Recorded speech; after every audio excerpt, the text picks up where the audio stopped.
سلام، به چنل جوکر خوش اومدید. ما اینجا با هم داستان‌های عجیب و واقعی رو بررسی میکنیم.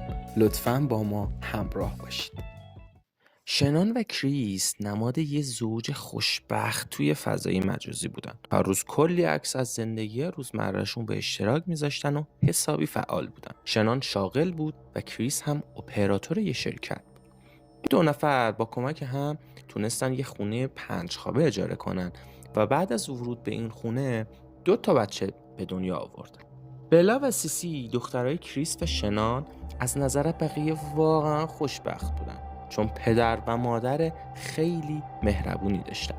چند وقت بعد یعنی سال 2018 کریس و شنان متوجه میشن که بچه سوم تو راهه و این بار بچه پسره. شنان یه روز بعد از سفر کاری به خونه برگشت و ورودش به خونه توسط دوربین‌های مداربسته ثبت شد. یکی از دوستای شنان با شنان تماس گرفت. چون شنان جواب نمیداد رفت خونهشون ببینه چه خبره.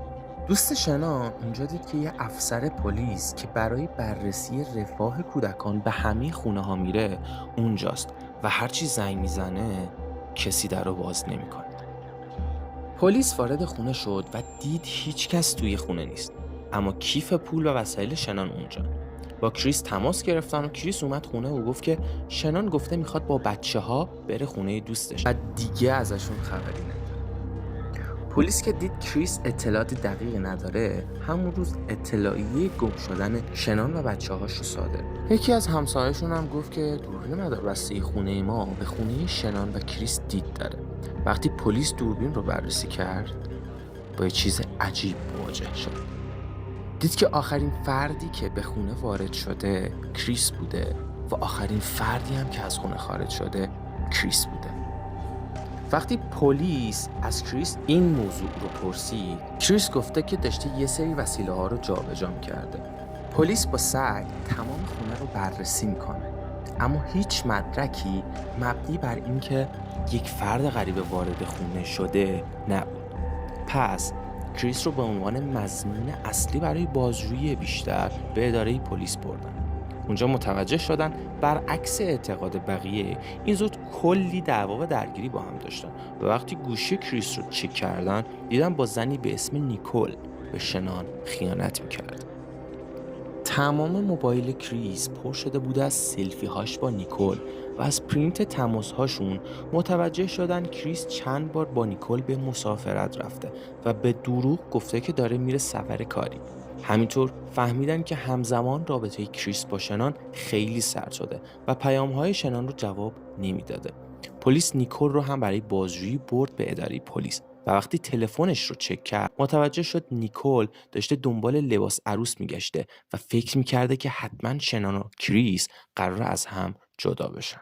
پلیس تلفن شنان رو هم بررسی کرد و دید به دوستاش گفته که کریس رفتارش عوض شده و فکر میکنه داره بهش خیانت میکنه. پلیس با فهمیدن ماجرای خیانت کریس به بازجویی‌هاش ادامه میده. کریس گفته که میخواد پدرش رو ببینه و واقعیت رو فقط به پدرش میگه.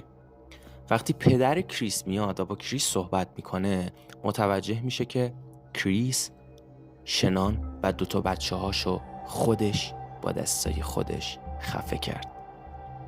کریس میگه روزی که شنان از سفر برمیگرده با هم بحثشون میشه و شنان میگه میدونه کریس داره بهش خیانت میکنه. کریس هم شنان روی تخت میندازه و خفش میکنه. به گفته کریس شنان حتی مقاومت نمیکنه. همون لحظه بچه ها میان توی اتاق و میبینن چه اتفاقی برای مادرشون افتاده. کریس جسد شنان رو دور یک پتو میپیچه و میذاره توی ماشین. بچه ها رو هم سوار ماشین میکنه و به سمت منبع روغن نزدیک خونشون حرکت میکنه. وقتی میرسن کریس سریع پیاده میشه و جسد شنان رو توی منبع روغن میندازه. بعد با پتویی که دور شنان پیچیده بود دختر بزرگترش رو یعنی سیسی رو خفه میکنه و اون رو هم توی منبع روغن میندازه. بعد میره سراغ دختر کوچیکش یعنی بلا.